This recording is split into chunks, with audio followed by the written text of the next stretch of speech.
자, 시작할까요? 자, 이제 이번 시간에는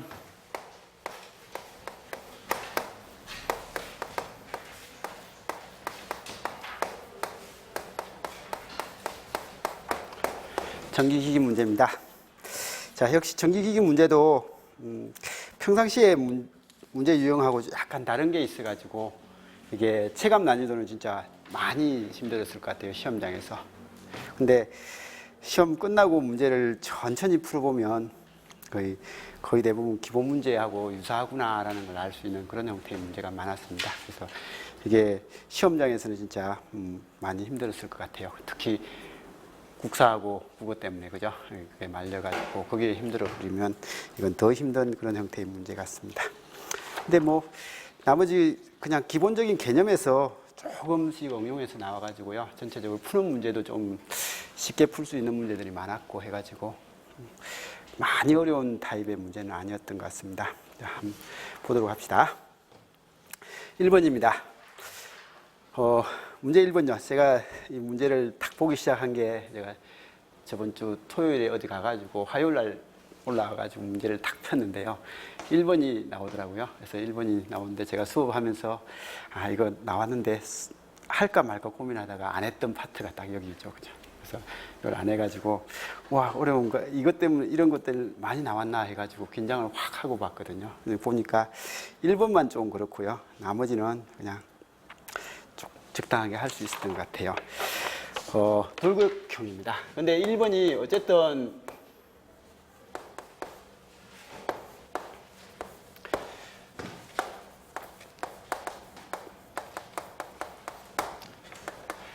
근래 시험 문제에서는 자주 나오잖아요. 그죠? 자주 나왔던 문제니까 작년 기출문제에서도 1번과 관련된 게 있었고 이렇게 해가지고 어쨌든 이 돌격형에 대해서 조금은 기억을 좀 하고 봐두셨으면 좋겠습니다. 자, 우리가 동기발전기는 크게 두 종류가 있더라 라고 해가지고 동기발전기의 그 관계에서 보면 어쨌든 원통형, 그죠? 그래서 원통형 형태가 있고 이 돌격형 형태가 있습니다.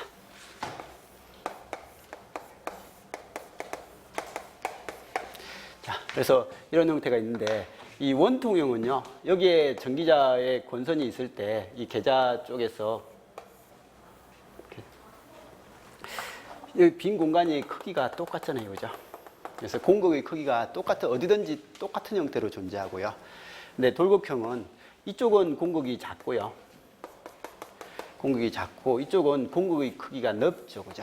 그래서 넓더라라는 이런 형태로서 구성되어 있더라라는 게 이게 원통형하고 돌격형의 차이죠. 그래서 이거요, 이 원통형에서 출력 전력 구하는 공식, 이거 저는 이 공식을 잘 못 외우는데 학생들은 외워야 될 공식이죠, 그죠? 출력 전력 공식 그거 적어왔습니다. 이게 다 아는 공식일 건데 XS분의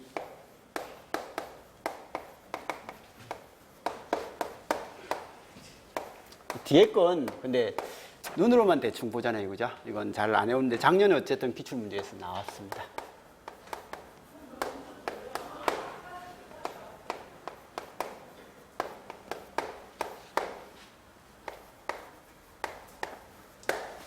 이 델타 해가지고 원통형은 이런 형태가 있을 때 이게 이 축을 지금 이제 직축이라고 했고요. 직축이라고 했고, 그 다음에 다이렉터라는 이런 형태로 썼고요. 그 다음에 이거하고 직교하는요, 쿼드런츠라고 해가지고, 이거 횡축이라고 했나요? 네, 횡축이라고 했습니다. 그죠? 이 축에, 이 계좌가 만들어지는 이 자속의 축의 직각인 게 횡축입니다. 그래서 이게 Q고, 이건 D라고 해가지고 나와 있는데, 횡축과 지축입니다.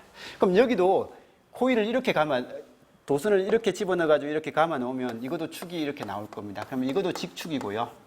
이게 횡축이거든요.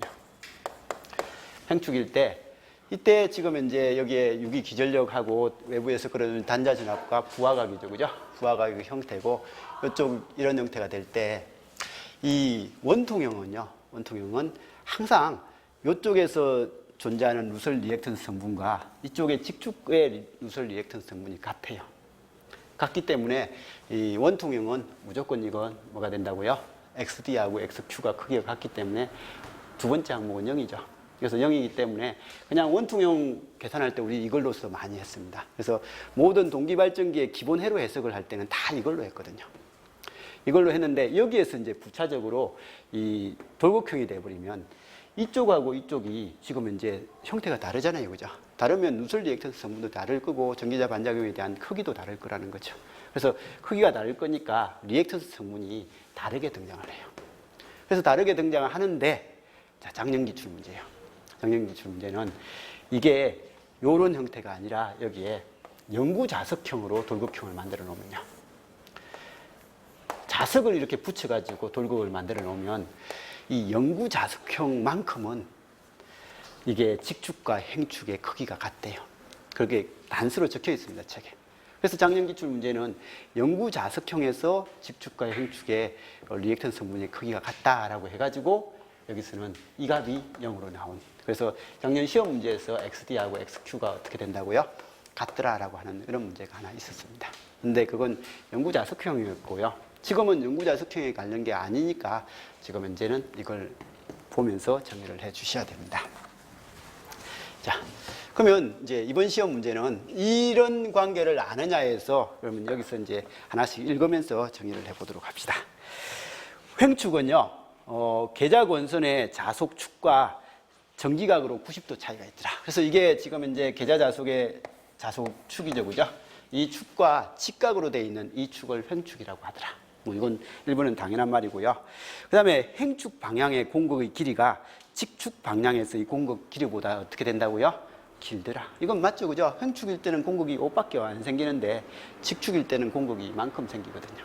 그래서 생기니까 분명히 2번은 맞습니다. 3번에 횡축에서의 동기 리액턴스가 직축에서의 동기 리액턴스보다 크다라고 되어 있는데 이건 일단 보류하고 4번을 먼저 볼게요. 횡축의 동기 리액턴스는 횡축에서의 자화 리액턴스하고 누설 리액턴스입니다. 그래서 이쪽 직축에서의 동기 리액턴스 X 뭐 D라고 할까요? DS다라고 하면 이건 여기에 자화 리액턴스라는 게 얘를 자화시키는 형태고 어쨌든 여기에 전기자 반작용 요소 부분하고요. 이쪽에서 누설 리액턴스 이 사이에서 손실되는 부분에서 이 XA하고 XL이죠. 우리 보통 동기 리액턴스 XS는 XA 전기자 반작용 리액턴스하고 그죠? 그 다음에 누설 리액턴스의 합으로서 구성이 되잖아요. 그죠? 그러면 이때 횡축일 때는, 이 직축일 때는요, 이 전기자 반작용과 누설 리액턴스인데, 이 누설 리액턴스가요, 누설 리액턴스가 여기서 이 새는 리액턴스거든요. 밖으로 필요 없이 새버리는 건데, 여기는 공극이 작아서 형성이 잘 돼요. 근데 여기서 전기자 반작용이고 누설 리액턴스는 여기는 공극이 많아가지고, 공극이 많으면 전기 저항이 크거든요. 저항이 커서 누설 리액턴스가 적어요. 그래서 누설 리액턴스가 여기는 적고 저항이 크기 때문에 누설 리액턴스가 적고 여기는 저항이 크기 때문에 작기 때문에 이 공극이 작으니까 전류는 잘 흐를 수 있는 그 자속이 잘 흐를 수 있는 형식이 되니까 누설 리액턴스가 큽니다. 그래서 이것 때문에 이 직축의 누설 리액턴스가요 횡축의 누설 리액턴스보다 훨씬 더 많아요. 훨씬 더 많으니까 XQS가 이거 X 플러스 XL인데 이 누설 리액턴스가요 하고 이 누설 리액턴스를 보면 얘가 훨씬 커요. 그래서 이런 형식이 되다 보니까 이 값하고 비교했을 때 이 값이 좀 더 크고 이 값이 좀 작은 형식으로 구성될 거다라는 그 내용을 지금 이제 3번에서 이야기를 하고 있습니다. 그래서 이 값이 어떻게 되느냐에 따라서 이게 사실 전체적인 뭐 동기 리액턴스거든요. 동기 리액턴스의 직축과 횡축입니다. 그래서 이 값의 크기가 어떻게 되느냐에 따라서 뭐 이런 것들이 결정이 되는데 이때 이 값의 크기가 이런 형식이 되더라라는 거고 그러면 이 공극이 큰 쪽의 누설 리액턴스는 작아요. 공극이 작은 쪽에서는 누설 리액턴스가 좀 더 많이 형성이 되더라라는 이런 내용이고 우리 이해로 이거에 대한 설명이 뭐 심구바다라고 해가지고 뒷바 형태의 내용 이거도 할 때도 이런 설명을 다 했고요. 이런 형태인데 그 유사한 형태의 내용입니다. 그래서 이렇게 돼가지고 그래서 횡축 동기 리액턴스는 횡축의 자화 리액턴스하고 전기자의 누설 리액턴스의 합이다라고 되어 있는데 이건 맞고요. 3번에 횡축의 동기 리액턴스가 직축의 동기 리액턴스보다 크더라라고 되어 있는데 여기에 리액턴스 성분인 XL 값하고요. 여기에 리액턴스 성분인 XL 값 중에서는 이게 더 크거든요. 이게 더 크니까 XDS가 XQS보다 이게 더 크게 됩니다. 그래서 이게 더 크게 돼가지고 이게 직축이 더 크더라라는 그런 내용을 이야기를 하고 있거든요. 이게 동기발전기에서 거기 이 부분, 동기발전기의 거의 대부분 책은 이걸로써, 그림은 이걸로 그려놓고 회로 해석은 다 이걸로 해놨거든요. 해석은 이 회로에 대한 해석으로서 다 만들어져 있습니다. 그리고 나서 마지막에 부록 같은 거 책을 펼쳐보면요. 이게 실제는 이 그림을 그렸지만 그건 이거에 대한 해석이고 라고 단서를 달고 나서 그 다음에 이제 돌고퀴에 대한 특성을 주르륵 나열해 놓은 게 대부분의 책의 구성입니다. 그래서 이론서 한번 쭉 보시면 이론서 뒤쪽에 부록 쪽에서 이거에 대한 설명이 대부분 있더라고요. 그래서 한번 체크해서 한 번은 한번 읽어보세요. 이게 어떤 용어인지는 한번 들어보셔야 되니까. 자, 그래서 이 내용을 아는 사람들은 그냥 대충은 찍어서 맞출 수 있지만 이 내용을 모르는 사람들은 이게 무슨 말인가 하고 그냥 버려야 될 문제가 돼버리죠. 그죠? 그래서 1번은 답은 그래서 3번이고요. 자, 2번 문제요. 순간 당황했던 문제입니다. 2번 문제는, 일단 문제 2 제기하면 절대 받아주지는 않겠지만 오류가 있는 문제입니다. 오류가 있는 문제인데, 어떤 의도인지는 알겠는데 문제에 오류가 있습니다. 자. 원동기를 사용하는 효율이 0.9인 동기발전기가 900kVA하고 역률이 0.81의 부하에 전류를 공급을 하고 있다. 이때 이 원동기의 입력은 얼마인가 라고 되어 있습니다.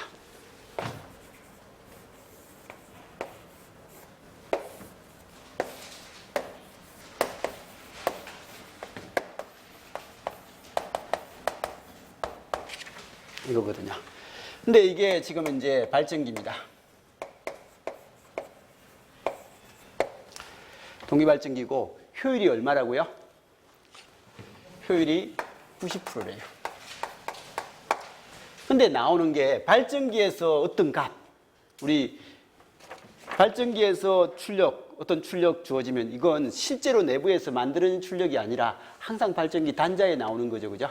그래서 귀학 효율 같은 거 이야기하면서 발전기는 전동기는 넣어주는 전력을 아는 거고 실제 모터의 전력은 모르니까 공급되는 거하고 공급되는 전력이 얼마고 손실되는 게 얼마인지 알면 효율이 얼마다라고 이렇게 이제 구하는 게 전동기의 효율 구하는 관계고 발전기의 효율 구할 때는 발전기는 만들어지는 게 얼마인지 몰라요. 출력을 알고 있죠. 그죠? 그래서 출력과 손실을 알면 이게 입력이 얼마다, 넣어주는 게 얼마다라는 걸 알기 때문에 발전기에서 지금 이제 900kVA.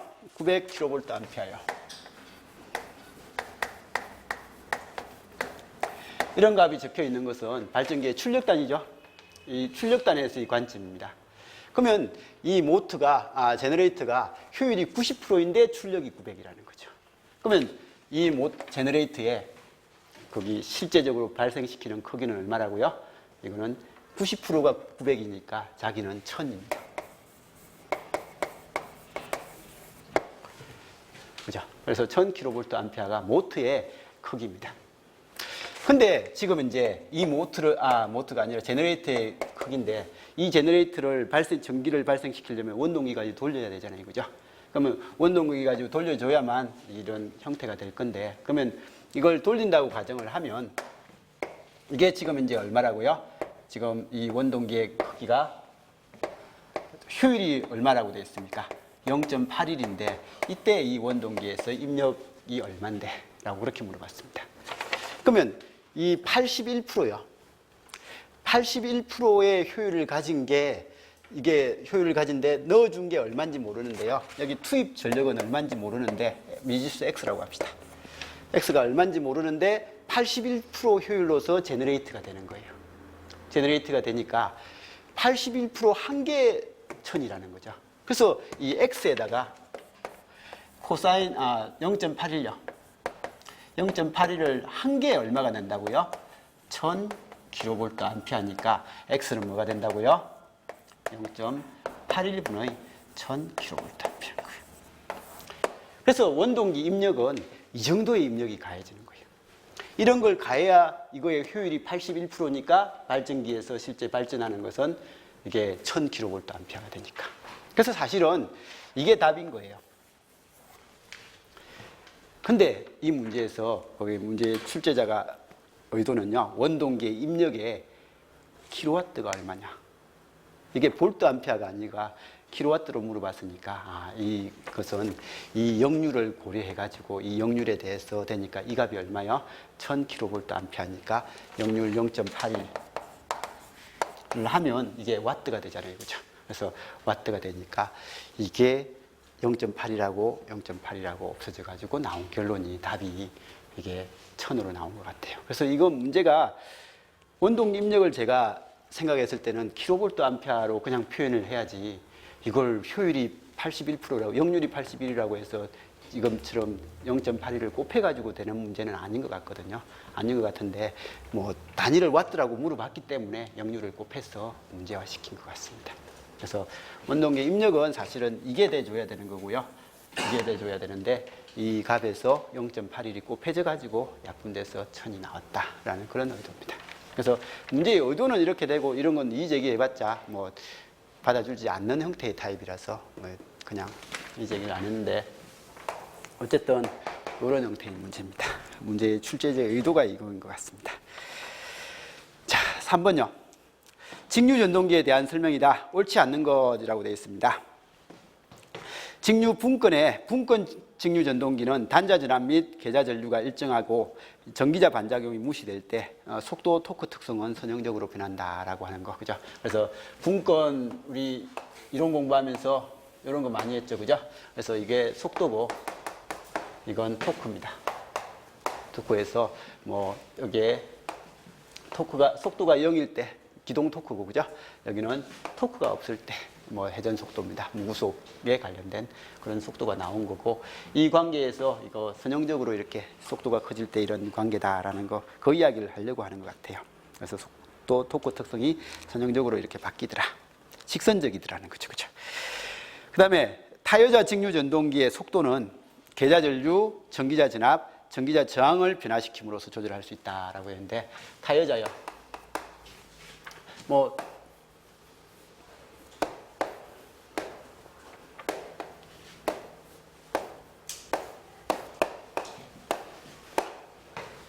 여기 계자 전류 뭐 따로 주는 거죠, 그죠? 그래서 파이 F 따로 주는 이런 형태가 타여자일 때, 타여자 직류 전동기의 속도 하면 E는 K 파이 N이고, 그죠? N은 뭐예요?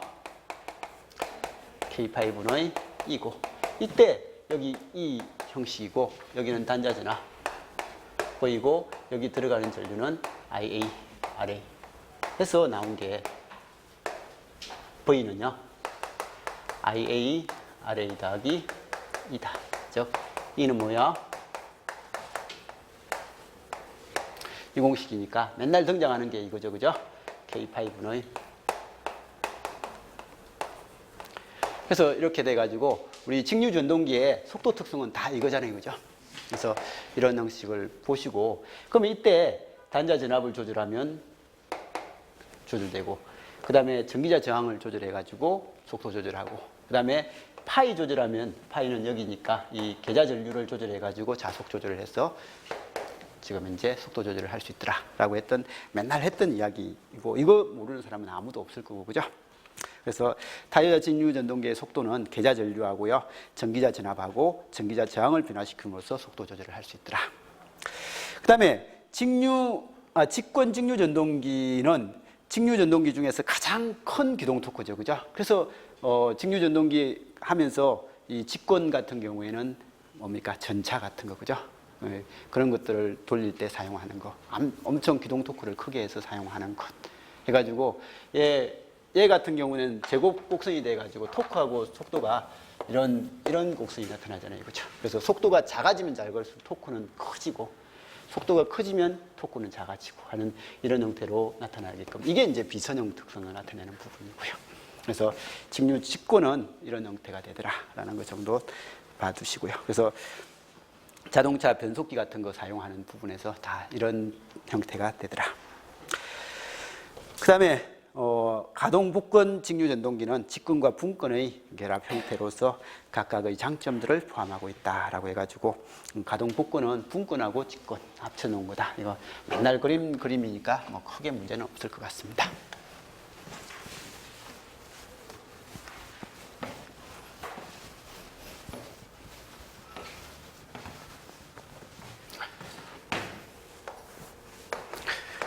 자, 3번요.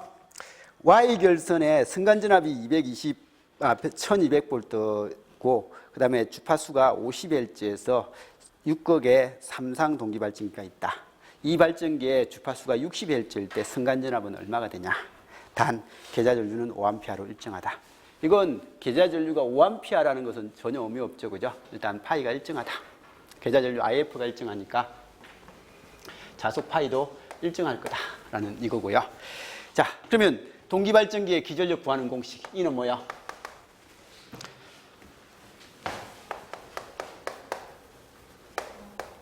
아까 전에 했던 이거죠, 그죠? 그리고 파이 t는요? 파이 m 사인, 코사인 할까요? 코사인 오메가 t 해가지고 계산을 하면 마이너스 오메가에 그 다음에 n에 파이 m에 코사인 오메가 t가 되고 부호가 바뀌겠죠, 그죠? 그래서 이렇게 되고, 이때 이 동기발전기의 이 값, 동기발전기에서 기전력 크기 하면 이게 얼마였고요? 이게 이 기전력의 최대값이죠, 그죠? 얘는 최대값이다. 근데 얘는 2파이f에 n에 파이에 사인 오메가 t니까 이거 시료값이 얼만데? 라고 한 게 이제 이잖아요, 그죠? 시료값을 나타내는 겁니다. 크기를 나타내는 거니까 시료값이죠. 그래서 루트 2분의 2파이 fn 파이. 이게 시료값이고요. 이거 루트 2분의 2파이. 이거 계산하니까 이게 얼마였고요? 4.44가 나왔죠, 그죠? 그래서 이게 4.44. 그래서 이렇게 나왔다라는 게 유기기전력 E죠, 그죠? 근데 이 문제, 얘 일정이래요. 자속 파이가, 계좌 전류가 5A다라고 하는 것은 파이 일정. 이거 건수죠? 강균의 수 뭐 조절되진 않잖아요, 그죠? 얘 일정. 그러면 이제 이 문제는 사용 주파수가 커지면 뭐가 커진다고요? 유기 기전력이 커지게 되죠. 그러면 주파수가 얼마에서 얼마로 바뀌었죠? 50에서 60. 주파수가 몇 배 커졌어요? 50에서 60이니까 1.2배 커졌죠, 그죠? 그러면 주파수가 1.2배 커지니까 전압도 1.2배 커진다. 그런 내용이고, 삼상이 돼도 역시 1.2배가 커진 삼상이니까 그냥 1200에 1.2배. 그게 답인 거예요. 그래서 1200에 1.2배 하니까 1440이 되겠죠, 그죠? 그래서 이런 형태가 됩니다. 자, 그 다음에 분권 직류 발전기에 대한 설명이다. 옳지 않는 것은 이라고 되어 있습니다.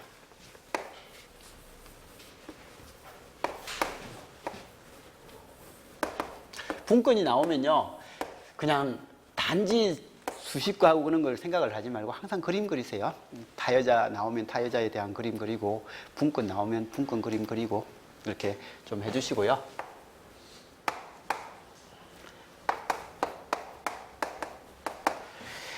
자, 이렇게 되어 있습니다. 이때 잔류자속에 의해서 전압이 확립이 된다. 처음에 자속을 가하더라도요, 여기 전압이 확립되려면 E는 K 파이 N이 있어야 되잖아요, 그죠? 처음에 이렇게 되는데 K 파이 N인데 원동기 가지고 돌려요. 발전기니까 원동기가 돌리죠. N은 만들어지는데 파이는 없잖아요, 그죠? 처음에 전압을 안 만들어주면 타여자면 파이가 가해지는데 자여자니까 얘는 파이가 없어요. 없으면 여기는 기전력이 없어야 정상입니다. 그렇지만 여기에 내부에는 잔류자속이 조금 있다고 했죠, 그죠? 아까 전에 히스테리시스 특성 곡선에서 이렇게 내가 사용을 하면 이만큼이 남아있거든요. 남아있는 이 BR 때문에요. BR 때문에 자속이 약간은 존재해요. 약간은 존재하니까 여기에 제가 원동기 가지고 모터를 돌리면 기전력이 만들어져요.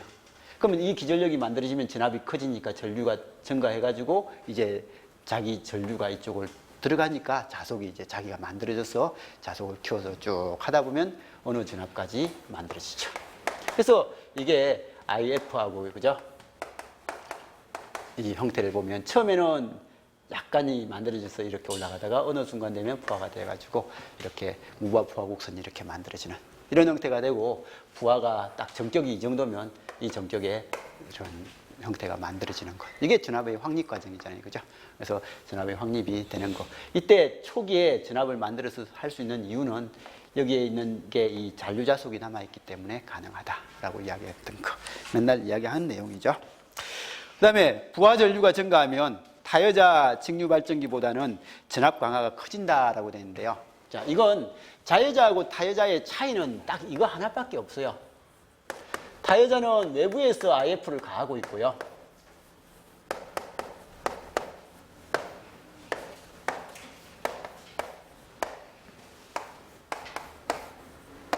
자, 자여자든 타여자든 전압 구하는 공식은요. 단자 전압 구하는 공식은 E에서 전류가 흘러 들어가니까 IA입니다. RA요. 여기만큼 전압 강화가 되고 남는 게 V예요. 그러면 여기는 E는 IA, RA 더하기 V예요. 그죠? 그러면 여기는 V는 뭐가 되고요? E 마이너스 IA, RA.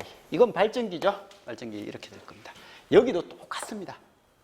여기에 보면 RA가 있고요. 여기 IA이고요. 그래서 타여자가 되더라도 E는 여전히 IA, RA 플러스 V가 되는 거고요. 그래서 V는 E 마이너스 IA, RA.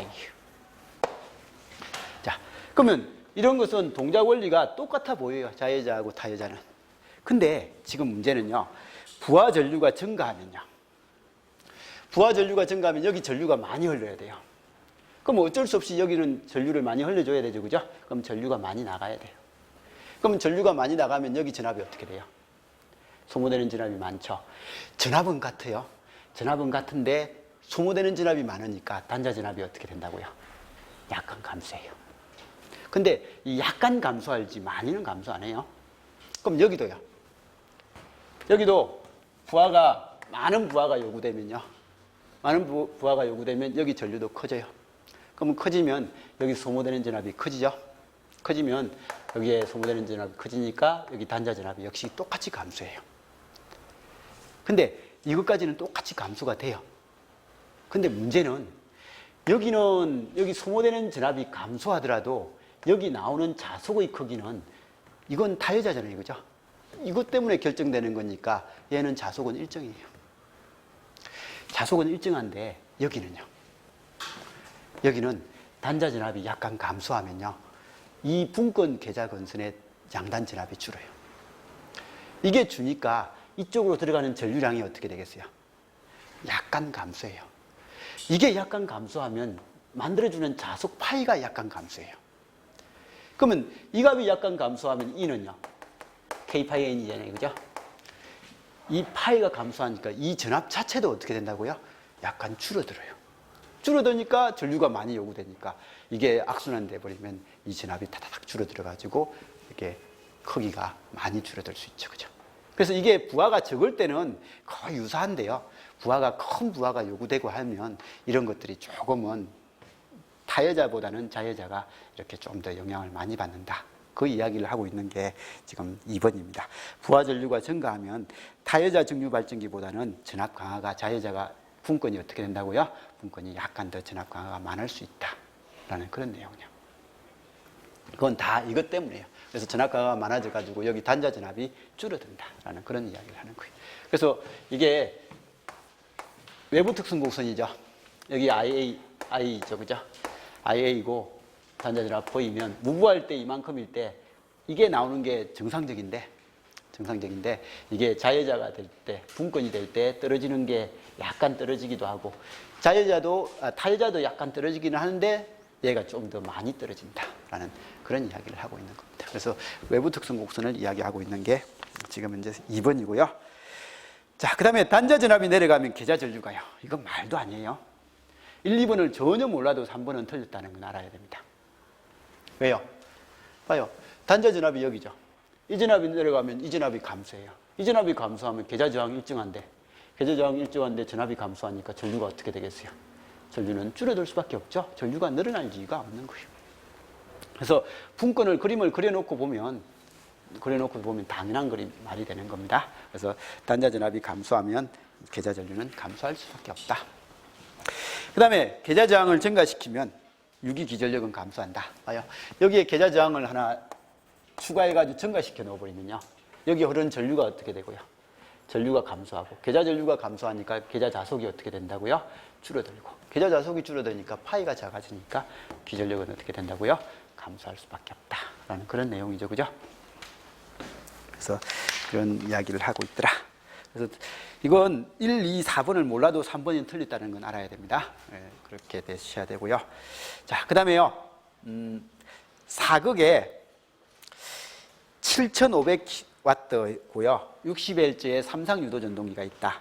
전부하로 운전할 때 전동기의 회전 속도가 1692rpm이다. 이때 2차 입력은 얼마냐? 유도 전동기죠. 맨날 나오는 거니까 2차 입력이고요. 그 다음에 여기에 동선이죠. 그죠? 2차 동선이고 2차 출력입니다. 그랬을 때 이 2차 동선 PC하고요. POM하고 이거 2차 입력 P2의 관계.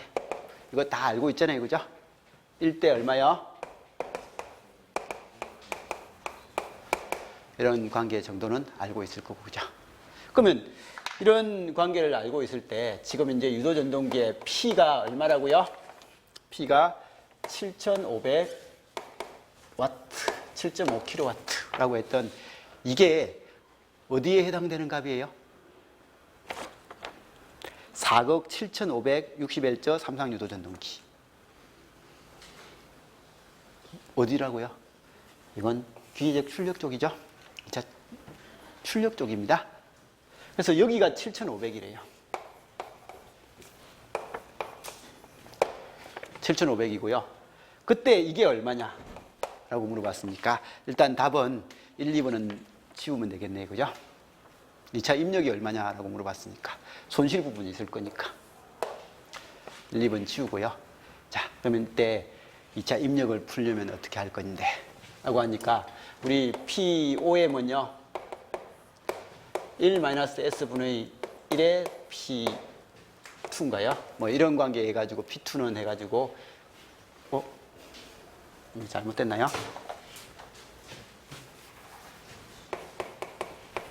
이렇게 해가지고 이 관계로서 푸는 사람들 있습니다. 분명히 이 문제는요. 그래서 P2는 얼마라고요? 1-S분의 POM 해가지고 S를 구하면서 이 관계를 집어넣어서 푸는 사람도 있습니다. 근데 이렇게도 풀어보고 제가 푸는 방법도 한번 풀어보고 그렇게 하도록 할게요. 자, 4극인가요?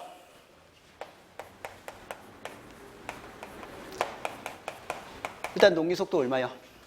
1800, 그죠? 실제 회전 속도는요? 1692. 상대 속도 얼마요? 108, 그죠? 그러면 동기 속도는, 거기 슬립은요? 슬립은 1800분의 1800 빼기 이거 하니까 얼마요? 18분의 108 하니까 얼마요? 이게 18이 한 번 있으면 18, 두 번 있으면 36, 그 다음에 72, 108 이런 식의 되는 거거든요. 그래서 이게 18이 6번 있으면 108 됩니다. 이건 수치는 좀 익숙해졌으면 좋겠습니다. 그래서 이렇게 되니까 0.06입니다. 6%죠, 그죠? 그래서 설립이 지금 이제 6%다라는 것 정도는 알 겁니다. 자, 그러면 이게 설립이 6%면요. 이게 6입니다. 이게 94예요. 이게 100입니다. 그래서 이 비율로서 이렇게 해서 쓰면 됩니다. 그래서 실제 문제는 이렇게 풉니다. 0.94분의 7,500 해가지고 계산기 가지고 뚝딱뚝딱 손으로 뚝딱뚝딱 해가지고 답을 내면 답이 나오죠, 그죠? 근데 이런 산수를 해도 되고요. 그래서 이렇게 계산하면 얼마 나온다고요? 거기 답인 7,979 나오나요? 이렇게 나오는데 저는 이런 걸 보고 보기가 약간 떨어져 있다라고 생각될 때는 굳이 이렇게 안 합니다. 이렇게 안 하고요. 지금 현재 94하고 6의 비율이 몇 대 몇 정도 떨어졌죠? 이거 15번 하면 90이고, 그죠? 이거 15번 하면 90이고 16번 하면 96이 되니까 이거 15번보다 크고 16번보다 좀 작구나 라고 그냥 그렇게 생각을 하고요. 그러면 이 값이 지금 이제 7,500으로 주어져 있으니까 이 값에 15번보다 15를 나누면요. 15를 나누면 약 500이거든요.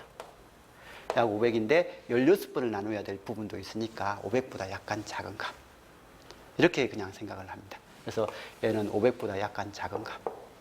그러면 여기는 7,500, 500보다 약간 작은 값이니까 2차 입력은 얼마요? 이게 8,000보다 약간 작은 값. 이런 식으로 이제 나름대로 계산을 하거든요. 근데 이런 계산은 뭐 익숙해지고 나면 훨씬 편해요. 근데 익숙해지기 전에는 우리는 또 공식을 암기해서 이렇게 쭉 하다 보니까 그게 공식 암기하는 사람들한테는 불편할 수도 있고요. 근데 어쨌든 이런 걸 이런 산수보다는요, 시험장에서 이런 산수를 하다 보면 긴장되고 빨리 풀어야 되고 하다 보면 실수를 많이 하거든요. 근데 수치가 좀 작은 산수는 또 좀 덜 실수를 합니다. 그래서 이런 것들도 조금은 신경을 써주시기 바랍니다. 근데 문제는 별로 좋은 수치는 아니죠. 그죠? 수치가 안 좋아가지고 불편은 합니다.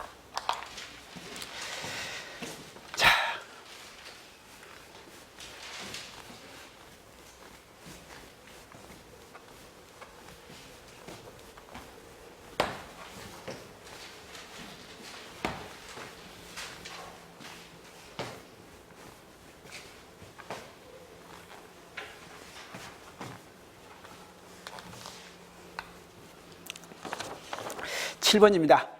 삼상유도 전동기의 비례추이에 대한 설명이다. 옳지 않은 것. 이 문제는 우리 시험에도 기출 문제입니다. 그죠?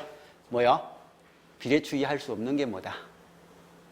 라고 해가지고 다음 중에서 비례추이 할 수 없는 것 해가지고 나왔던 문제가 뭐 효율하고 출력은 비례추이가 안 된다. 뭐 이런 식의 기출 문제가 있었거든요.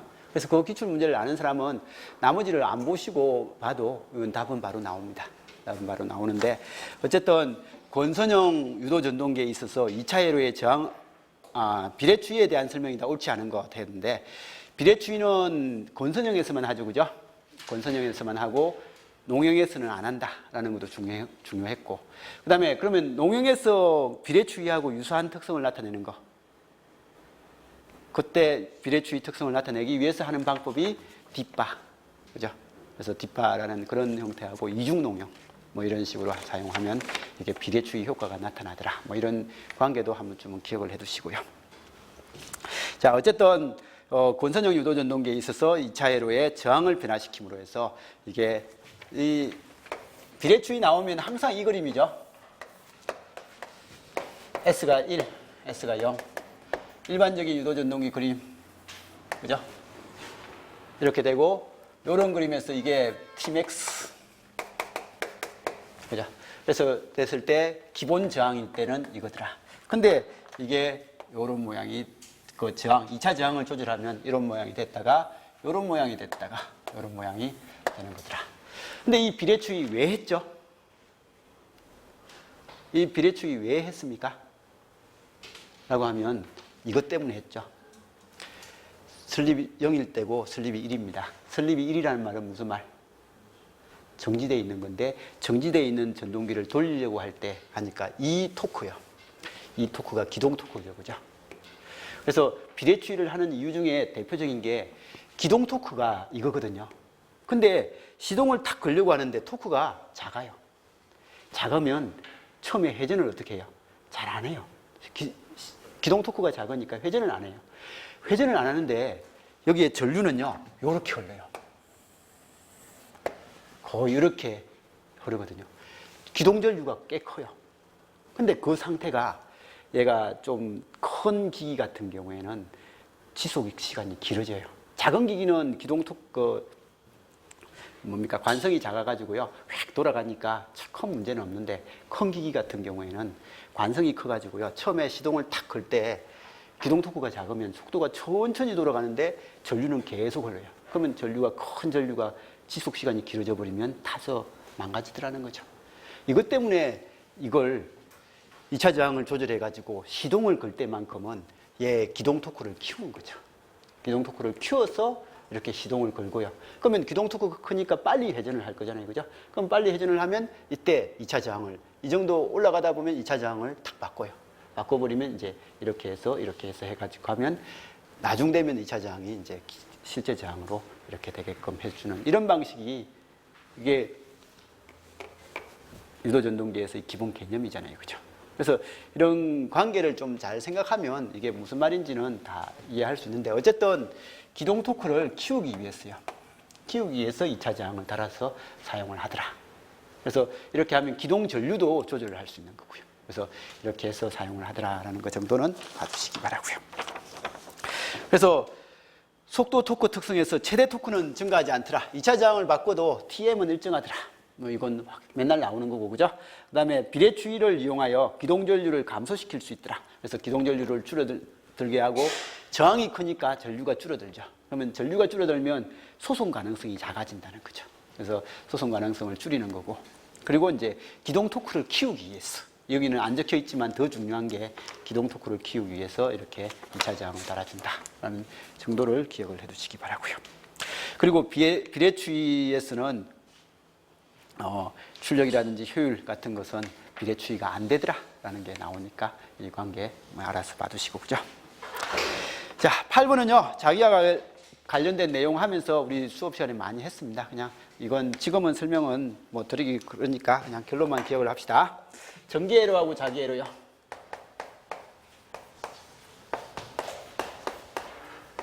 제일 중요한 게 뭐였습니까?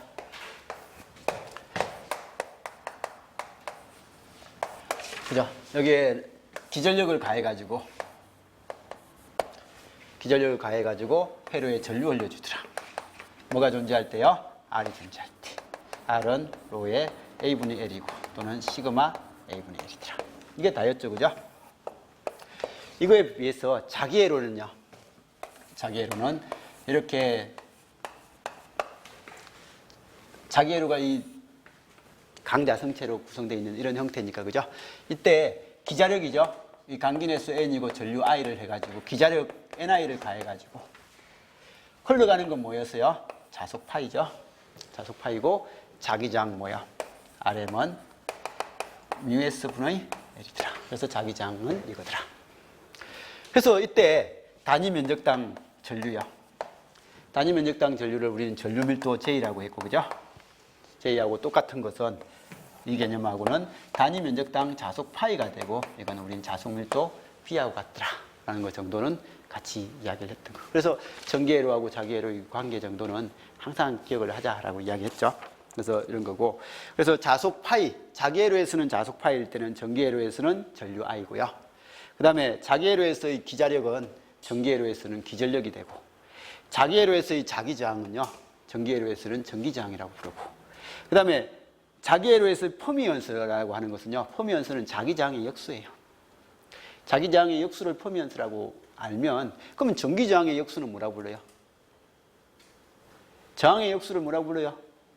컨덕턴스라고 하죠. 그죠? 그래서 컨덕턴스다라고 해서 이건 치가 돼야 되겠죠. 석세턴스는 그 X의 역수잖아요. 리액턴스의 역수가 되는 거고, 여기는 컨덕턴스 형식이 돼야 됩니다. 자, 그 다음에 9번입니다. 정적 출력이 4.8kW고 1250rpm인 분권 증류 발전기가 있다. 이 발전기의 전기자 저항이 0.25ohm이고요. 계좌 전류가 2A라고 이렇게 할 때 전부하 효율은 얼마냐라고 그렇게 이야기를 했습니다.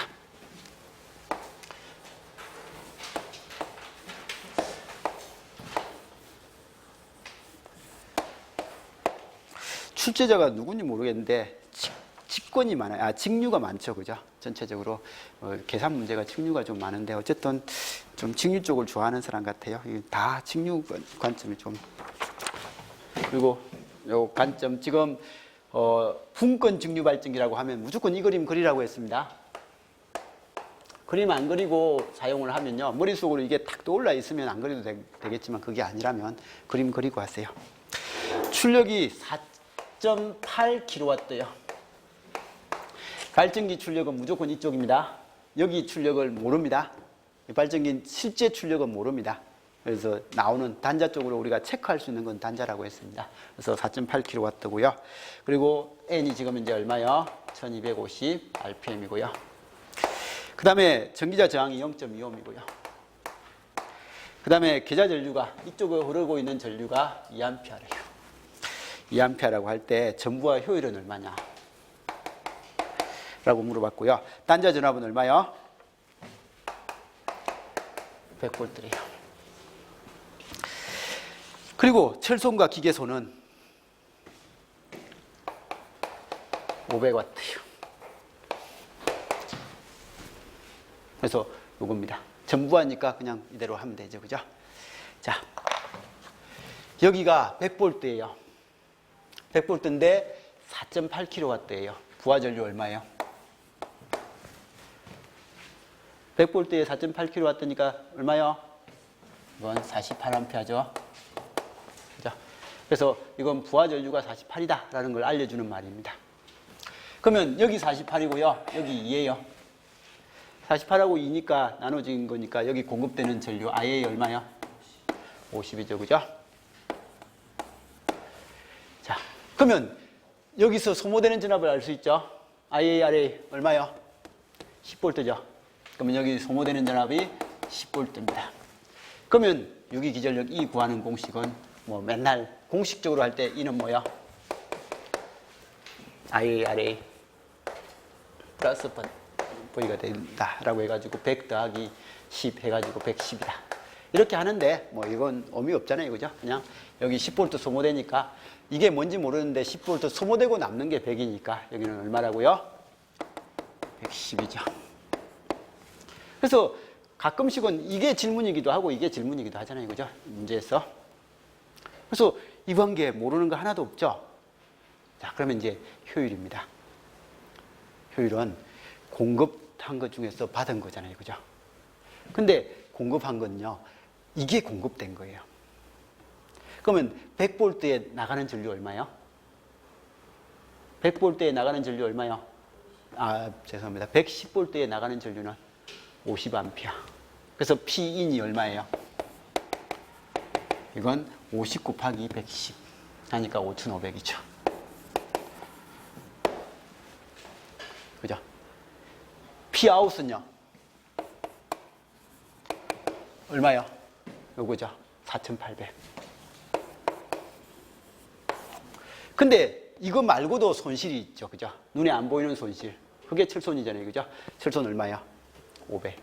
하니까 그러면 실제 공급은 요만큼을 공급해줘가지고 받아 쓰는 건 요만큼이죠. 그죠? 그래서 요만큼 받아 쓰니까 500 더하기 5500 하니까 얼마요? 6000 공급해줬어요. 6000 중에서 4800 썼으니까 효율은 얼마다? 라는 이런 관계 나오겠죠. 그죠? 그래서 이런 기기 문제는요, 가능하면 이런 회로적인 관점을 그려가지고 그 회로 관점에서 이렇게 접근을 하면 기기 문제가 수식을 외우고 하는 것을 꽤 많이 줄일 수가 있습니다. 그래서 이 회로로 보는 연습을 계속 해주시기 바랍니다. 자, 그 다음에 10번. 단상 유도 전동기의 기동 방식. 단상은 뭐가 안 되니까? 자기 기동이 안 된다. 이거 우리 맨날 기출 문제잖아요. 그죠? 삼상 유도 전동기는 회전 자개를 만들어내니까 자기 기동을 할 수 있지만 단상 유도 전동기는 교본 자개밖에 안 만들어지니까 자기 기동이 안 된다. 그래서 자기 기동이 안 되니까 기동 장치가 필요하다. 근데 그 기동 장치가 어떻게 있는데 라고 하면 위상 90도 만들어내기 위해서 하는 것. 그래서 분상 기동용, 콘덴서 기동용, 뭐 세이딩 코일용, 뭐 이런 식으로 해가지고 위상을 만들어서 사용하는 방식. 그죠? 그래서 그런 것들은 다 알아서 봐두시고, 이거 말고도 여러 가지가 있죠. 그죠? 여러 가지가 있으니까 뭐 4번은 이런 단어 자체가 없죠. 그죠? 제동건선은 속도를 균일하게 만들어 주려고 이렇게 하는 게 제동건선이었고요. 답은 4번이고요. 자, 11번입니다.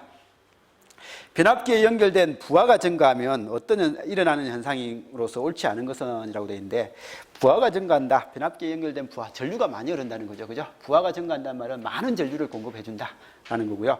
그럼 이런 전류가 증가하니까 I제곱 R에 해당되는 동소는 증가하죠. 이게 변압기에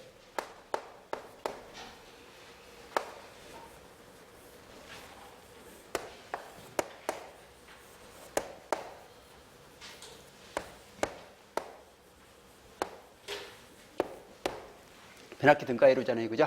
그래서 변압기 등가회로가 이렇게 될 때 지금 이제 여기에 부하가 달려가지고 여기에 많은 전류, I가 증가한다. 라고 했으니까 이 I가 증가할 때 어떤 현상이 생기냐라는 그런 내용이고요. 그러면 여기서 손실되는 것 중에서 철손, 동손요. I제곱 R 하는 이 동손은 당연히 저항은 일정한데 전류가 증가하면 손실은 증가할 거다라고 해서 1번에 동손 증가한다. 그리고 동손이 증가한다는 말은 열이 발생하죠. 그죠? 열이 발생할 거니까 열 난다. 온도가 증가한다. 그리고 철소는요. 철소는 이 전압이 일정하면 여기서 들어가는 전류 때문인데 전압은 거의 일정할 거니까 여기는 뭐 전류는 거의 일정하거든요. 그래서 철소는 뭐 전류하고 상관없다, 부하하고 상관없다라고 하잖아요. 그죠? 그래서 부하하고 상관없으니까 이건 일정하다. 그 다음에 여자 전류는요. 여자시키기 위한 전류, 이 전류죠. 이 전류가 여자 전류니까 철선이 일정하면 여자 전류도 거의 일정하죠. 그죠? 그래서 거의 일정할 거다라고 해가지고 나와 있는 것들 알아서 봐두시면 되고요. 자, 12번요. 문제가 약간은 이상해요. 이게 답은 맞는데요. 답은 뭐 이거라고 답이 이게 될 게 하나밖에 없으니까 뭐 상관이 없는데 문제가 약간 이상해요. 그래서 문제가 저는 이 문제를 보고 제가 잘못 생각하나라는 생각을 꽤 많이 오랫동안 생각했는데 결론은 문제가 이상하다라는 게 이겁니다. 이 회로는 많이 봤죠? 무슨 회로요?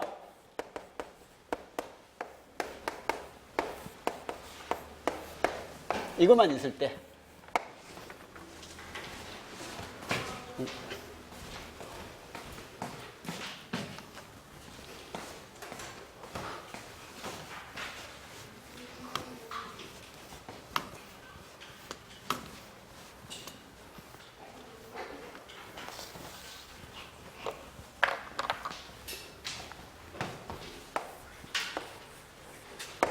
이건 브릿지 회로죠. 그죠? 그래서 브릿지 회로다. 입력이 플러스 반주기가 될 때 플러스 반주기면 여기가 크고 여기가 작으니까 전류가 여기까지 와요. 그러면 이쪽은 못 가니까 위로만 가겠죠. 그죠? 그래서 위로 간다. 근데 이렇게 못 내려가니까 이건 이렇게 간다. 근데 목적지가 여기니까 여기까지 가려면 이건 이렇게 와서 이렇게 간다. 라고 해서 여기는 전류가 이렇게 흘러요. 그래서 입력이 저렇게 들어가면 출력도 이렇게 나와요. 그 다음에 마이너스 반주기가 되면요. 여기가 플러스고 여기가 마이너스거든요. 그러면 이렇게 왔죠. 역시 밑으로 못 가니까 위로 가요. 이쪽을 못 가요. 막혀 있으니까. 역시 이렇게 오죠. 그죠? 그래서 이렇게 갑니다. 그래서 마이너스 반주기도 역시 위에서 아래로 전류가 흐릅니다. 그래서 출력은 이겁니다. 그래서 이걸 우리는 무슨 회로라고 부르고요? 브릿지 회로라고도 하면서 전파 정류 회로다라고 그렇게 이야기를 하죠. 그죠? 그래서 이 전파 회로입니다. 그래서 이게 전파회로다라는 거고요. 근데 이제 이 전파회로에 대한 거, 그래서 답은 뭐 이게 될 수밖에 없는 형태인데, 문제에서 이제 여기 전류래요. 거기 문제에서 I가 어디 있죠? IO라는 게 여기죠. 그죠? IO 전류가 어떤 전류가 흐른대요? 이건 이제 이거 모르는 X박스고요. IO만 안다고 생각합시다. IO가 이거에 흘러요.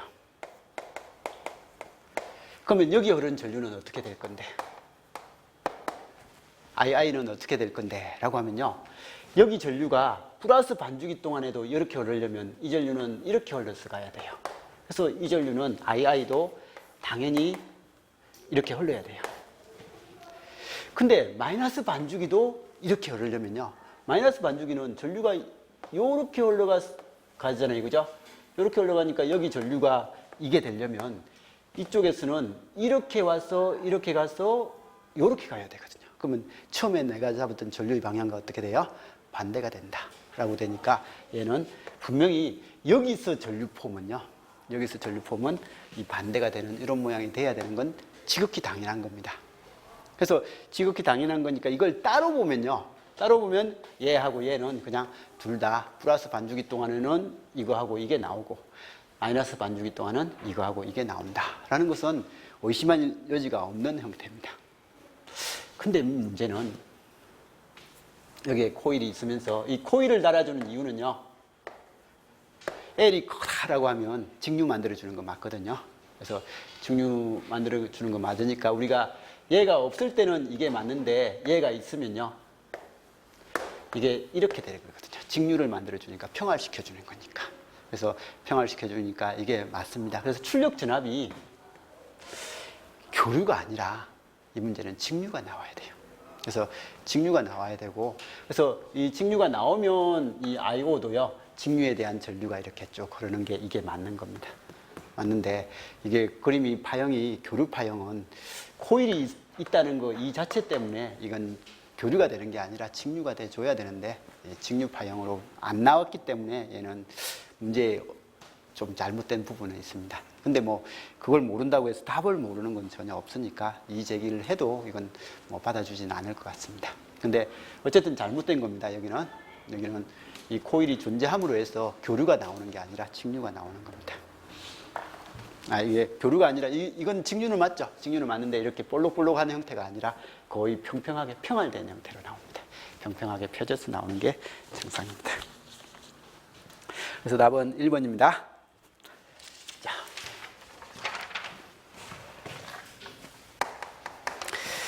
13번요. 13번은 부스트 컨버터가 나와 있습니다. 이건 버그하고 그죠? 부스트하고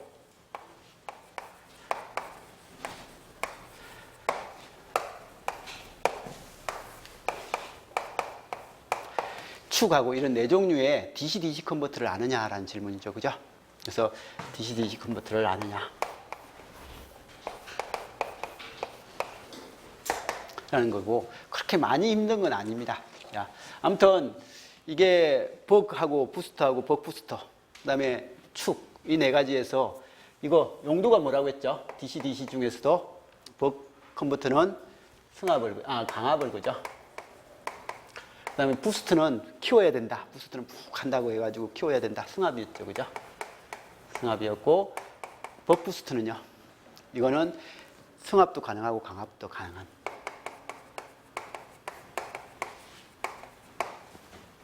그 다음에 축도 마찬가지고, 그죠? 근데 축하고 축은 이렇게 마이너스 쪽에서 좀 회로가 복잡하면서 이렇게 돼 있다라고 하면서 많이 풀어봤던 형태입니다. 자, 그때 버크 컴퓨터요. 강압을 하는데 얼마만큼 강압했죠? 하면 VO는요.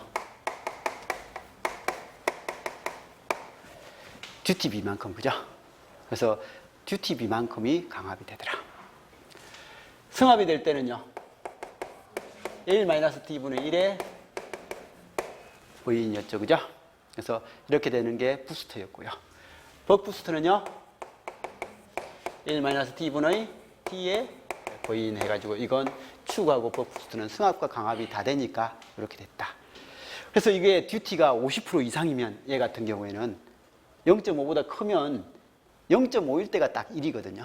1이고 0.5보다 크면 얘는 승합이 되고 0.5보다 작으면 강압이 되는 뭐 이런 쪽으로 동작하는 거다라고 말을 했습니다. 그랬을 때 자, 먼저 20번을 먼저 봅시다. 같은 문제니까요. 20번을 먼저 보면 강압 촉프 회로에 인가된 진압이 400V래요. 그래서 이건 여기에 스위치 회로가 있는데요. 스위치 회로가 있는데 부하에 이렇게 달았습니다. 여기에 400V를 줬거든요. 400V를 줬는데 이걸 스위치를 열고 닫아가지고요. 여기 나오는 진압이요. 이게 평화를 해서 평활된 결과가 얼마요? 400V에서 300V의 출력이 나온대요. 이건 강압이죠. 강압이니까 이건 뭐라고요? 이건 버그입니다. 이 문제는 버그에 관련된 내용이고요. 그래서 이렇게 나오니까 강압 필터고요. 그럼 여기에 이제 이 스위치 하는 애요. 스위칭 하는 애가 지금 이제 908을 집어넣는데 이 스위칭의 하이하고 로우 비율이, 이 듀티라는 것은 주기에 대해서 하이의 비율, 이게 듀티잖아요. 그죠? T분의 T가 듀티거든요. 듀티인데 이거 어떤 형태의 주기를 가진, 듀티 비를 가진 그런 형태를 스위치 온을 하고 오프를 하면 400을 넣었을 때 300이 나올 거냐. 라는 그런 말이거든요. 그러면 이 문제는 이거예요. 맨날 풀었던 문제입니다. 400일 때요. 요거 반반요. 하이 반, 로우 반, 하이 반, 로우 반. 이런 스위치를 인가를 했다. 평균값 얼마예요? 듀티가 얼마예요? 이거 주기 때 하이가 차지하는 것은 2분의 t죠. 그럼 듀티는 얼마예요? 2분의 1이죠. 그럼 보이아웃은요?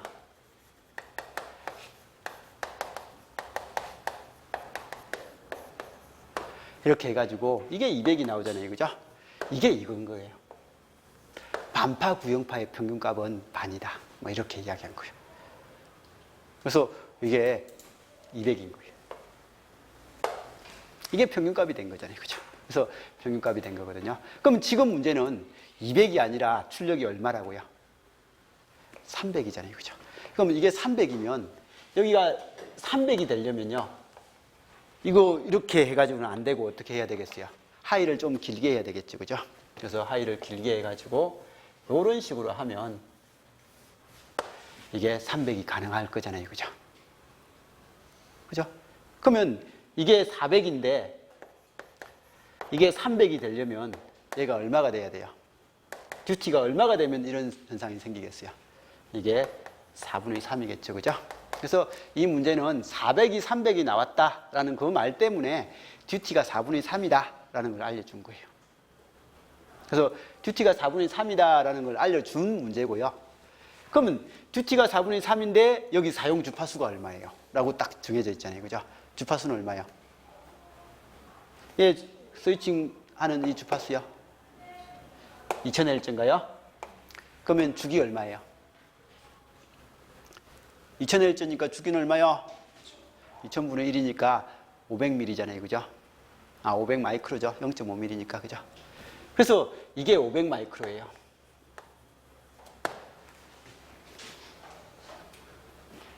자, 듀티가 4분의 3인데 분모가 500이에요. 그러면 하이가 얼마가 되면 4분의 3이냐? 그냥 그 질문이에요.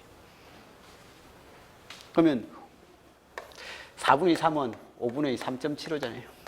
그죠? 1.25 두 배 하면 2.5고 3.75 5 이렇게 될 거니까 4분의 3의 비율이니까 3.75는 바로 나올 거예요. 그래서 이렇게 되니까 이게 500이니까 여기는 375 뭐 이렇게 하는 것은 알아서 볼 수 있을 거고요. 그래서 이 벅부스트라는 이런 형태의 벅부스터 이런 형태에서 이 DC-DC 컨버터는 어쨌든 많이 나오는 형태잖아요. 그죠? 이건 무조건 알아두셔야 되는 내용입니다. 그러면 이제 다시 이 문제로 되돌아오면요.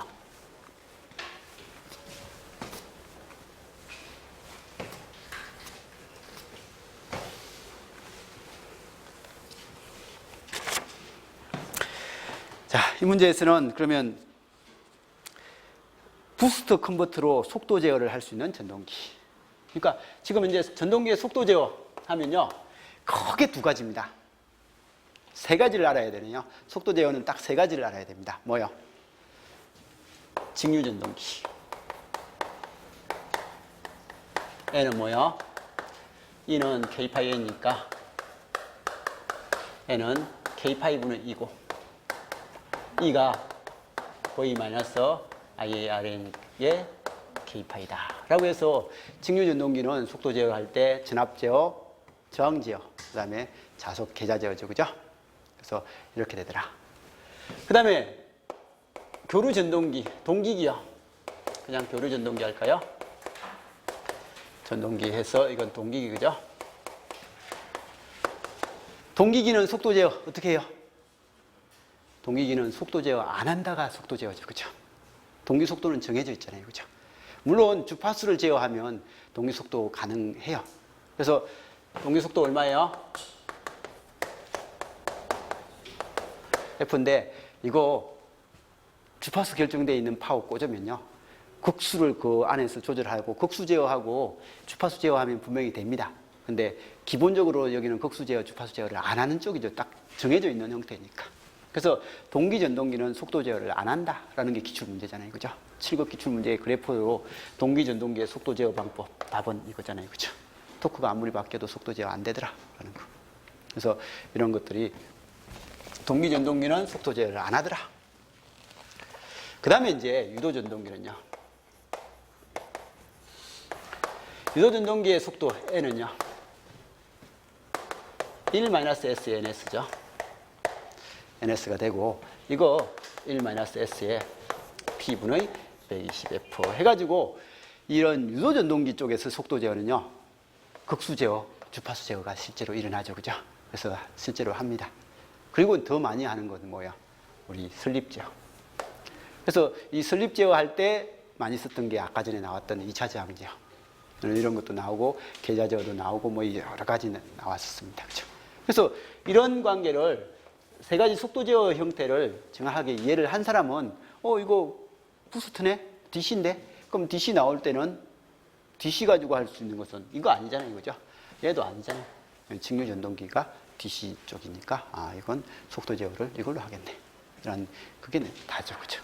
그래서 여기는, 직권 직류 전동기. 이 직류 전동기면 다 될 수 있는 형태가 될 거고, 그죠?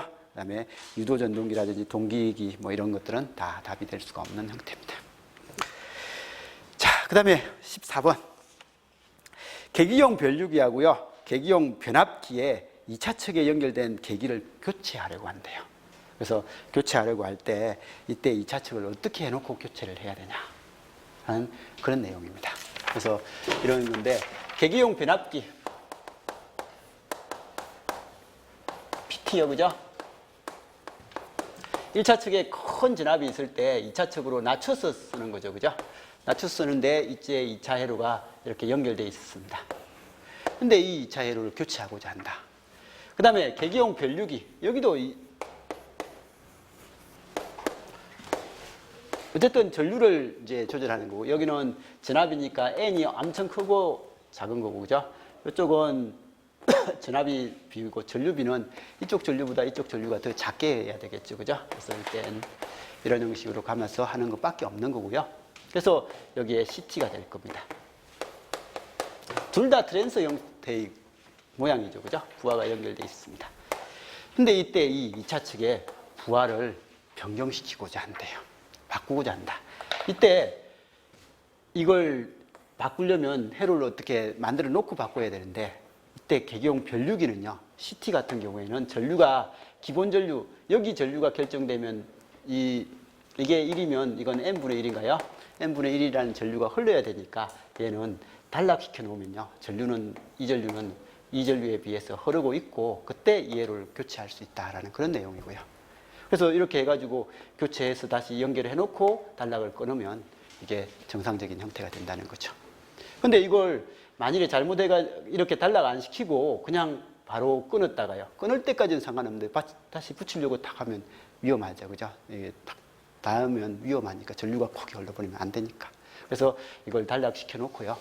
단락시켜 놓고, 그 다음에 이게 연결을 정상적으로 되고 나서 얘를 끌어주는 이런 방식을 써야 되만 기본 개념이다 라는 그 내용이고요. 얘 같은 경우에는 전압을 내는 형태니까 전류의 개념이 아니니까 회로를 여기를 끊어 놓고 스위치를 열어 놓고 이걸 교체한 후에 스위치 붙이고 스위치 닫아주면 되게끔 하는 이런 개념입니다. 이 변류기만 좀 조심하시면 돼요. 나머지는 다 이런 건데, 변류기는 이게 이쪽 전류가 흘러야만 정상적인 전류의 흐름은 있어야 되니까, 이쪽이 정상적으로 전류가 흘러야 되니까 이 전류를 정상적으로 흐르게 만들어 놓고 교체를 해야죠. 그죠? 그래서 그것 때문에 CT는 단락시켜 놓고 교체를 하고요. 그 다음에 PT는 개방시켜 놓고 그냥 하면 됩니다. 그래서 PT는 고민할 게 없는데 CT는 좀 주의해라 라는 그런 내용이죠. 그죠? 자, 그래서 알아서 보시면 되고요. 자, 15번입니다. 정격 용량인 100kVA의 변압기가 있다. 이 변압기의 전부와 동선이 2kW고요. 철선이 1kW이다. 역률이 0.8이고요. 부하가 2분의 1부하일 때 효율은 얼마냐라고 되어 있습니다. 이건 뭐 제가 안 풀어줘도 이런 문제를 원체 많이 보니까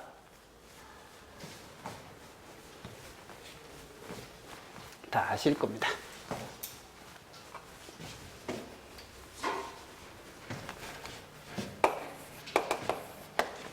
변압기는 출력 더하기 출력이죠. 그죠? 근데 출력 형태가 되는데, 이게 전부할 때는 그냥 뭐야? VI 코사인 세타 VI 코사인 세타를 하면 되는데, 부하가 증가하면 이제 부하가 전부하가 아니라 2분의 1부하가 된다라고 하면, 부하가 2분의 1부하가 된다라는 말은 기본적으로 전압은 변화가 없고요. 부하가 작아진다는 말은 전압 V는 일정한 상태예요. V는 일정한 상태로 유지가 되고 여기 들어가는 전류량만 바뀌는 거예요. 그래서 전류가 반으로 흐르면 부하가 반이 되는 거고요. 전류가 원래 전격 전류하고 똑같이 흐르면 전부하가 되는 거죠. 그죠? 그래서 전부하가 되니까 여기는 전류가 반으로 흐르면요. 이 값이 2분의 1이 되는 거죠. 근데 여기에서 철소는요. 철소는 전류량하고 전혀 상관없으니까 이건 그냥 그대로 유지되는데, 이 동소는 I제곱 R이죠. 그죠? I제곱 R이니까 전류가 2분의 1이 되면 동소는 얼마가 된다고요? I제곱이 되니까 4분의 1이 되죠. 그죠? 그래서 그런 거 주의해라 라는 그런 문제고, 우리 맨날 하던 문제니까 이건 큰 문제는 없을 겁니다. 그러면 이제 전격 용량이 100kV요. VI가 100kV 암페어입니다. 그러면 여기에 출력을 할 때는 역류를 곱해줘야 되니까 코사인 세타는, 이건 전부하입니다. 전부하일 때는 코사인 세타가 0.8이니까 얘는 80kV/kW죠. 그죠? 그래서 전부하 출력은 80kW입니다. 근데 지금은 몇 부하요? 2분의 1부하니까 곱하기 2분의 1 해야죠. 그죠? 그래서 여기에 2분의 1부하를 해주면 되니까, 그러면 이건 40kW예요. 철손 얼마요? 철손이 지금 이제 1kg인가요? 그 다음에 동소는요?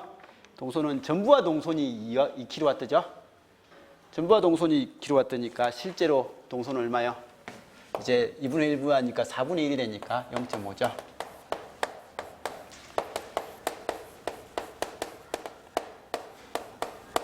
그죠? 그래서 41.5분의 40이다. 자, 이런 거 역시 나눗셈 할 때 어떻게 한다고요? 41.5분의 40 해가지고 나누는 것보다는 항상 얼마요? 41.5분의 40 더하기 1.5 빼기 1.5 해가지고 1 빼기 41.5분의 1.5 이렇게 해서 계산하는 게 훨씬 더 편하다고 했습니다. 그래서 이런 거고, 그러면 이걸 계산을 하면요, 1.5 나누기 41.5 하면 약 얼마 정도 나온다고요? 답이 지금 계산을 혼자서 하세요. 약 4 정도 나올 거예요. 0.04 그죠? 그래서 0.04 정도 나올 거니까 이게 1 빼기 0.04를 하는 게 더 좋지, 90까지 하면 9까지 공통으로 들어가는 항목이 있잖아요. 그죠? 그럼 9 해야 되고 또 해야 되고 하는 거 하면 산수 낭비, 시간 낭비거든요. 산수할 때. 그래서 항상 이렇게 하는 연습, 이렇게 해서 정리를 하시고. 자, 그 다음에 직류직권 전동기를 단상직권 정류자 전동기. 자, 단상직권 정류자 전동기하고 직류직권 전동기의 차이는, 전동기는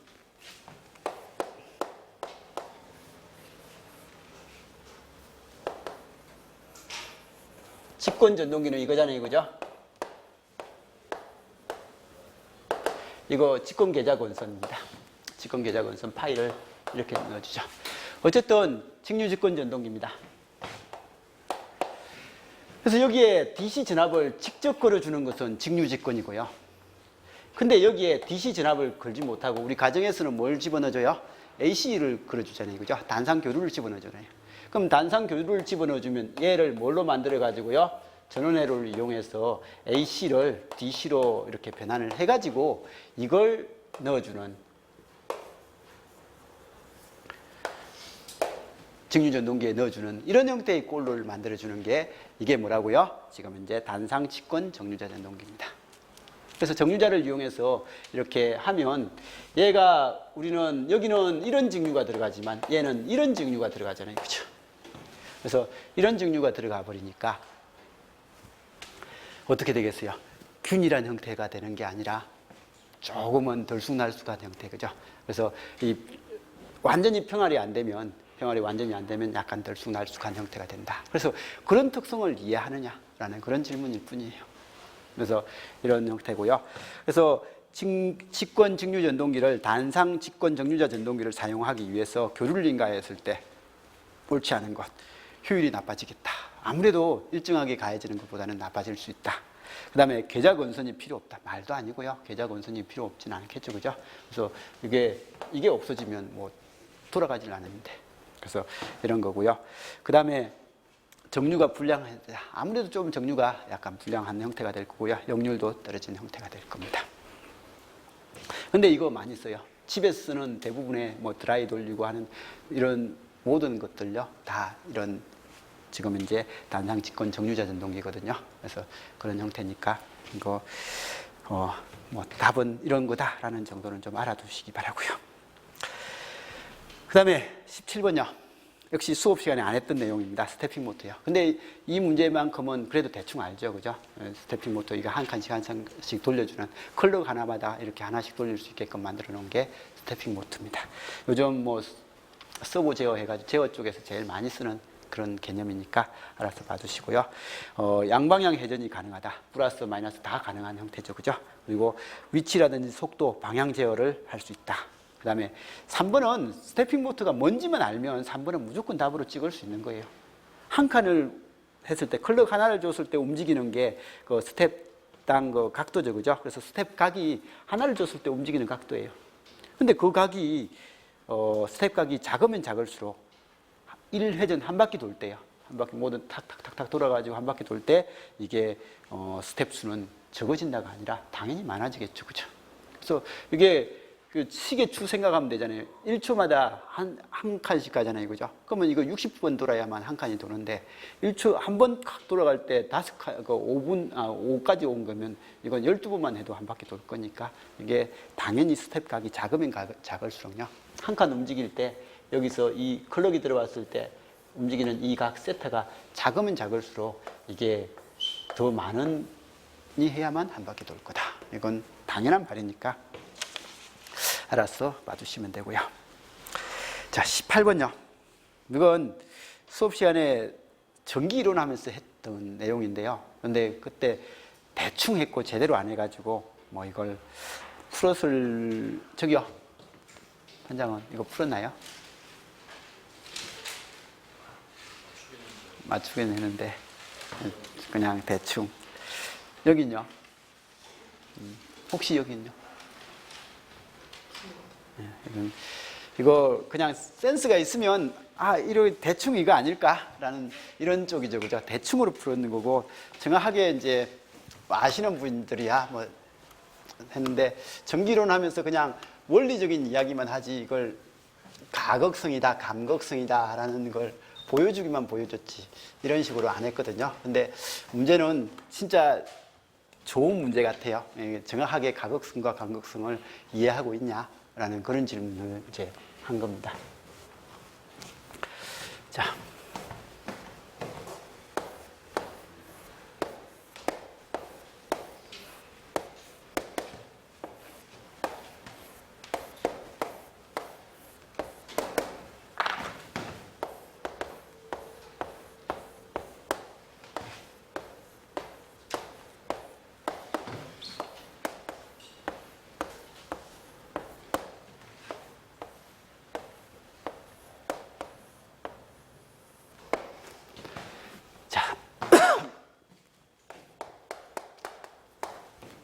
지금 1차 측에요. 1차 측에 UV 해가지고요. 지금 여기가 1차 측 전압 6600V 전격입니다. 그죠? 2차 측에 220V가 나오더라. 그죠? 근데 플러스인지 마이너스인지 어디가 플러스인지는 모르죠, 사실.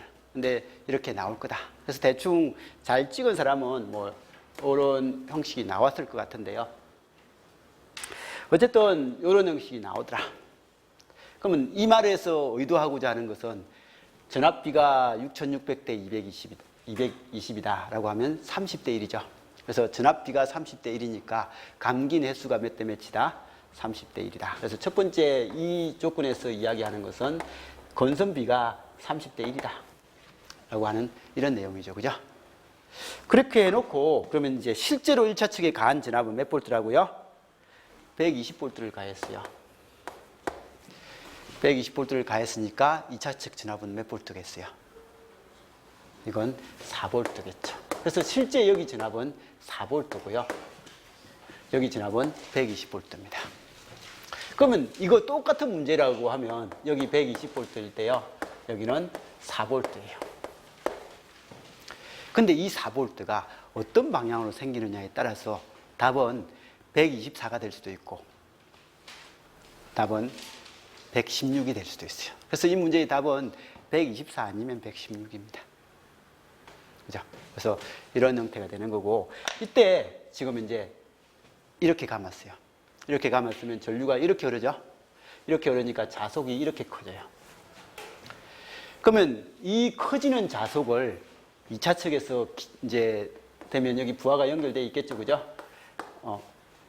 부하가 연결되어 있을 때, 그러면 여기 2차 측에서 유기 기전력은 어떻게 될 건데? 없더라도 기전력은 나오네요. 없더라도 기전력은 나오는데 2차 측은 어떻게 해요? 얘 자속이 이렇게 증가할 때는 증가하지 말라고. 증가를 방해하는 방향으로 이렇게 기전력이 만들어져요. 그래서 2차 측의 기전력은요, 자속을 이렇게 만들어내는 방향으로 기전력이 생겨요. 그러면 이런 방향으로 만들으니까 전류가 어떻게 흘러야 된다고요? 전류가 요렇게요. 요런 방향으로 전류가 이게 감겨야 되거든요. 감기면 여기는 전류가 흘러나오고 여기는 들어가는 이런 형태로 돼야 되겠죠, 그죠? 그러면 이런 형식이 되니까 여기가 흘러나오고 들어간단 말은 전압이 여기가 플러스가 잡힌 거예요. 그래서 여기가 플러스가 잡힌 거고요. 그 다음에 여기는요. 여기는 역시 120V에서 이렇게 되면 역시 자속을 오지 말라고 해야 돼요. 오지 말라고 해야 되니까 이거 요렇게 되죠? 그럼 요런 자속이니까 전류가 요렇게 감겨야 되니까 얘는 오히려 어떻게 돼요? 전류가 이렇게 들어가가지고 이렇게 나가죠. 그죠? 요런 오지 말라고 하는 기전력이 만들어지거든요. 그래서 이렇게 올리는, 자속을 위로 올리는 방향으로 기전력을 만들어야 되니까 얘는 이렇게 나가고 이렇게 들어와야 돼요. 그래서 여기는 이런 형태의 4볼트가 여기에 만들어지는 거예요. 그러면 이렇게 되면 이제 여기서 전압을 측정을 하면요. 여기는 이런 거잖아요. 그죠?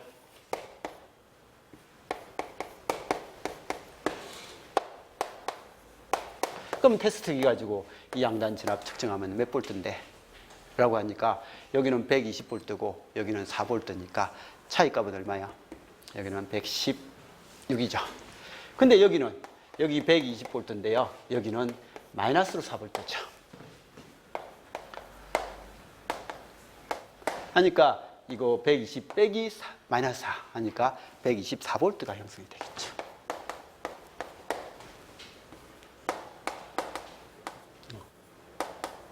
그래서 이렇게 돼가지고요.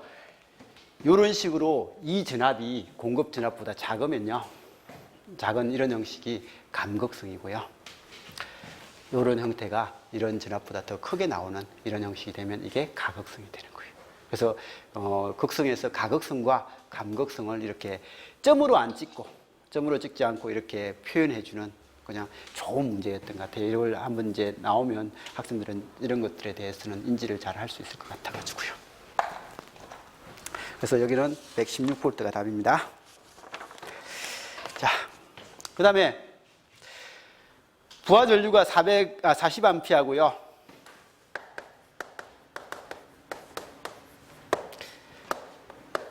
(1800rpm입니다)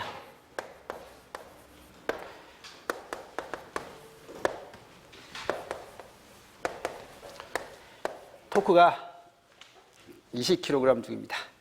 이런 토크를 발생시키는 뭐예요? 직류.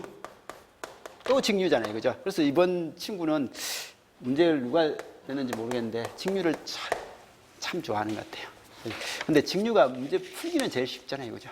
그래서 그래도 그나마 이렇게 유형이 좀 다르면서도 그래도 풀어낼 수 있게끔 했던 문제였던 것 같습니다. 어쨌든 직류 직권입니다.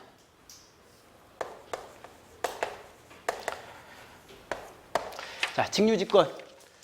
토크 구하는 공식. 회전수 구하는 공식은 역시 K5분의 2 해가지고 K5분의 V-IARA. 이건 분명히 됩니다. 근데 직류 직권 전동기는요, 아까도 그랬듯이 여기에 들어오는 전류 IL과 여기에 흐르는 전류 IF와 여기에 흐르는 전류 IA는 다 어떻다? 같다. 그리고 토크 구하는 공식은 K-파이 IA. 그죠? 그래서 이런 형태가 되는데, 근데 직권일 때는요, 여기 흐르는 계좌 전류에 의해서 자속 파이가 결정이 되죠. 그죠? 자속 파이가 결정되니까 이 IF가 파이예요. 그래서 이 파이는 IF인 거예요. IF하고 비례관계죠. 그죠? 비례관계가 되고, 그 다음에 IA는 IA니까 토크는 뭐에 비례한다고요? 토크는 IF에도 비례하고 IA에도 비례하는데 얘가 같은 거잖아요. 그죠? IF하고 IA가 같은 거니까 IA 제곱에 비례한다. 라는 이게 직권일 때 제일 중요한 특성이잖아요. 그죠? 그래서 이렇게 돼가지고 보통 분권일 때는요, 이거죠? IA하고 토크요. 토크인데 직권일 때는 제곱이니까 이런 특성이죠. 그죠? 그래서 제곱 특성이라서 슉 올라가는 이런 특성으로 그려지는 거. 이거 그래프적으로 시험 문제 많이 나왔던 그림이잖아요. 그죠? 그래서 이런 정도. 그러면 지금 이제 이런 조건이 있을 때 IL을 얼마로 바꿨어요? 20으로 바뀌었죠. 전류를 얼마로 바꿨습니까? 2분의 1이 됐습니다. 그러면 토크는 얼마가 되겠어요? 4분의 1이 된다. 뭐 이건 아무 생각 없이 봐도 되는 문제. 그죠? 그래서 그리고 이걸 모르더라도 우리는 외우고 있잖아요. 직류 직권 같은 경우에 토크 같은 경우에는 전류의 제곱에 비례하더라. 뭐 이런 식으로 외우고 있으니까 그 외우는 관계도 한번 좀 봐두시고요. 그래서 20 곱하기 4분의 1 하니까 5가 되겠죠. 그죠? 아까 20분은 했으니까 봐두시고요. 이때 거기 다는 중요하죠. 자기애로는 불포화 상태다. 포화가 돼버리면, 얘가 포화가 돼버리면 어떤 문제가 생겨요? 전류가 더 증가해도 자속의 증가가 없으면 포화거든요. 그래서 만일에 포화가 돼버리면 여기는 전류가 늘어나면 자속이 더 이상 증가 안 하니까 토크는 제곱에 비례하는 게 아니라 얘는 일정한 값이 돼버리니까 이제는 얘에서만 비례하죠. 그래서 직권 같은 거 문제 나올 때 어느 정도 가면 더 이상 이렇게 증가하지 않고 그 다음부터는 제곱이 아니라 직선으로 증가한다. 뭐 이런 이야기 많이 있잖아요. 그죠? 그래서 이런 것 정도는 포화가 돼버리면 이제 이런 모양이 될 거고요. 그래서 이 관계들 한번 좀 잘 봐두시고요. 자, 어쨌든 뭐 이런 내용이더라라는 것 정도는 체크하시고, 그리고 진짜로 이 문제가요, 유형이 이상해서 그렇지 힘든 문제는 아닙니다. 기본 지금까지 나왔던 문제를 그대로 이제 하되 말을 좀 꼬아서 내는 부분이 몇 개 있었고, 그죠? 그런 형태고, 다른 특별한 내용은 없었던 것 같고, 그 문제 1번하고요, 문제 2번이 조금 거슬렸던, 2번은 진짜 제가 아무리 생각해도 문제가 좀 이상한 것 같습니다. 거기는 와트라고 하기는 좀 그렇고, 기록을 그냥 인가되는 형태의 부분에서 와트라는 말을 쓰기가 불편한 것 같고요. 1번은 제가 수업 시간에 언급을 안 했으니까 할 말은 없고요. 근데 나머지는 뭐 그냥 대충 풀 수 있었던 그런 내용인 것 같습니다. 자, 아무튼 이건 뭐 첫 시험, 올해 첫 시험인데 이거야 뭐 그냥 넘기는 거고, 어쨌든 지나간 시험은 이제 미련 버려야죠. 그죠? 이제 버리시고 앞으로 남아있는 시험들 준비를 좀 더 잘 하셔가지고 어쨌든 그래도 합격하실 수 있게끔 지금까지 준비해온 것도 좀 정리 좀 잘 하시고 해서 꼭 합격하시기 바랍니다. 질문 혹시 있으십니까? 없나요? 그러면 자, 여기까지 하겠습니다. 이상입니다.